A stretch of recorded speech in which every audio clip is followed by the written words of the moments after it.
Trauma results from events and individual experiences as physically or emotionally harmful. It overwhelms a person's ability to cope, and it has long-lasting effects on a person's well-being.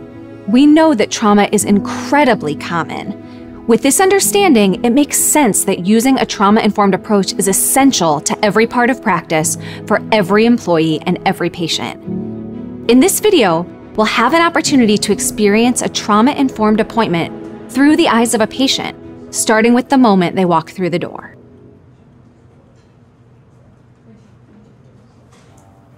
Good morning. Hi, I'm Bev. Do you have an appointment with us today? Yeah, I think so. Great. I am happy to get you checked in. I'm just going to need your first and last name and your date of birth. Now, you're welcome to tell me that, or you can give me a photo ID with that information on it. Okay. Thank you. Let me finish getting you checked in and I'll get you a little more info. Okay. Looks like you have an appointment with Dr. Conklin today. What name would you like us to use during the appointment? Oh, Cece's fine. Cece. Perfect. I'll make a note to let the rest of the staff know. Now, Cece, in just a moment, I'm going to ask you to fill out a few forms, all right? And let me know if you have any questions at all. Now, when you finish turning those forms in right here, it might be about a 10-minute wait or so. And then a staff member will come through that door and call your first name. And then they'll take you back to get a little more information before you see Dr. Conklin. Okay. Do you have any more questions for me today? No, I don't think so. All right, then you are welcome to fill those out wherever you feel comfortable. Okay, thanks. Thanks, Cece. It's an understatement that front office staff are busy and need to multitask. They're managing patients, phone calls, check-in, and charts. It's a typical experience to have front office staff on a phone call while checking a patient in for their appointment, or to be on autopilot when patients approach the desk and forget to even look up. Small changes like clear signage, eye contact, and creating opportunities for greater privacy and patient choice are all simple trauma-informed practices that can help set the patient at ease, leading to a better overall experience. And none of these add significant time to an interaction once they become standard practice. Preparing a patient to see a provider often means that a medical assistant or nurse is getting vitals such as blood pressure and weight, along with asking screening questions. Since trauma is so widespread and so personal, it's impossible to know everything that may activate someone or remind them of a past trauma. However, it is our obligation to do all that we can not to re-traumatize a patient or to create new traumas in the healthcare setting. There are things we can prioritize at every step of an appointment that can help patients feel safer and more empowered. Cece.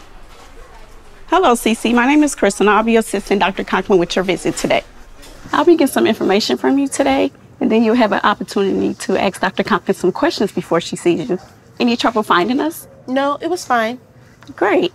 You may sit or stand wherever you feel comfortable.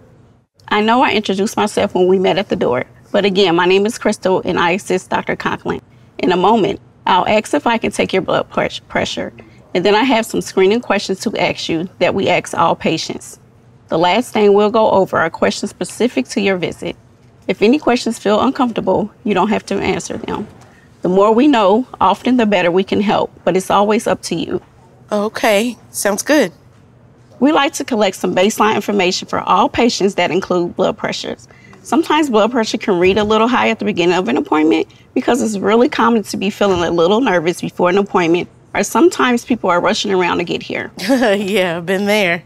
If it's okay to take your blood pressure, we can do it now, or we can wait until the end of the appointment and grab it before you go. I'm fine if you take it now. Okay, do you have a preference on which arm I use? No, whatever you need is fine. Thank you. I'll slide the blood pressure cuff on your left arm.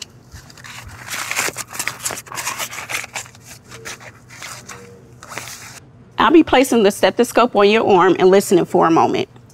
Okay. Then you'll feel me pump, and if it becomes a little too tight or uncomfortable, just let me know. Okay. The last thing we typically get is someone's weight. Dr. Conklin may or may not need the information for today's visit. We can take it now, or we can wait until you have seen Dr. Conklin to see if there is a reason we need the information today. If we do take it at any point, you can choose whether or not to see the number. Do you have a preference? Wow, I never knew that was an option. I guess I'd like to wait to see if she needs the information, if that's okay. Yes, that's absolutely fine. Are you ready to move it into the exam room to get started on some questions I mentioned? Yes, I'm ready. Great. Remember, it's okay if you rather not answer the questions. And I'm happy to share more information why we ask certain questions if you would like. Great, thank you. It is important for medical staff to make sure patients understand why a question is being asked or a procedure is being recommended. And it's important for us to remember that patients always have the right to decline. Many people have experienced trauma around the loss of control specific to choices about their bodies. Providing options, trusting patients, and sharing power are ways to avoid re-traumatization and provide trauma-informed care. This applies to all staff, including providers. You're welcome to sit or stand wherever you feel comfortable. So for this exam, we usually ask that you change into a gown. Would you prefer to meet and talk with Dr. Conklin before you change, or would you like to change before she comes in? Oh, if I have a choice, I like to meet her first and then change. Not a problem. I'll let her know you're ready. She'll knock before she comes in. Great, thanks. It's Dr. Conklin. Is it okay if I come in? Yes, come in.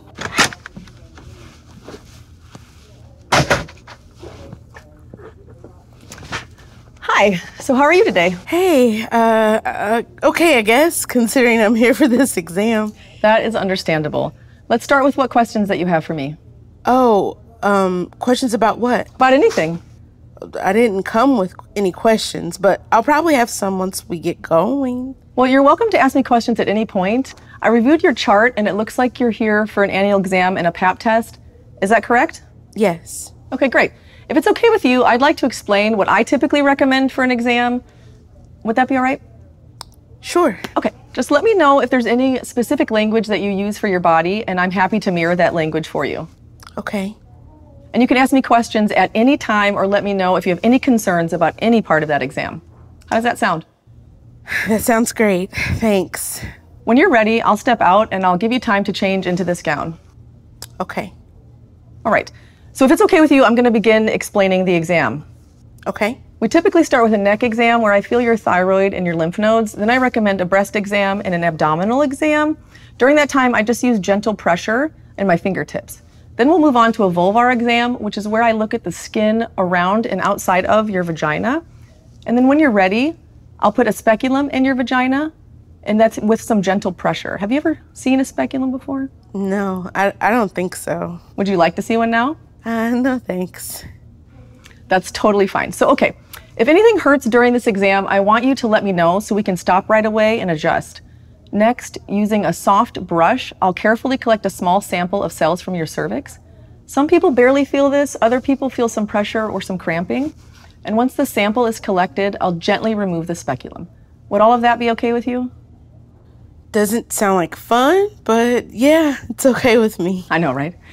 I'll be checking in with you at every step, and so at any time you can let me know if you've changed your mind about anything or if you need me to pause or stop. Is there anything else you want to ask me before I step out? I don't think so. I might when we actually get started. That's totally fair. We'll move at your pace. I'll step out now, and you can take your time changing. Once you're done, you're welcome to stand or sit wherever you feel comfortable. I'll knock before I come back in. Sounds good. Thank you. You're welcome. Trauma-informed care is not just a technique or checklist. It's a philosophy that centers on compassion, empathy, and understanding. By recognizing the prevalence and impact of trauma, we can create environments that promote safety, trust, and empowerment for those we serve.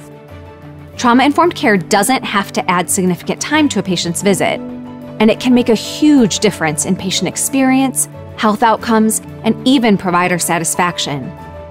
Looking through the eyes of a patient receiving trauma-informed care helps us understand how different this approach feels. By creating a safe and supportive space, patients feel more at ease and empowered, and this can support patients in being vulnerable and honest. Investing in trauma-informed practices is investing in better health and healing for everyone we serve. No matter what our role is in providing care, we can keep asking ourselves, what trauma-informed principles am I already practicing? Where can I see room for growth?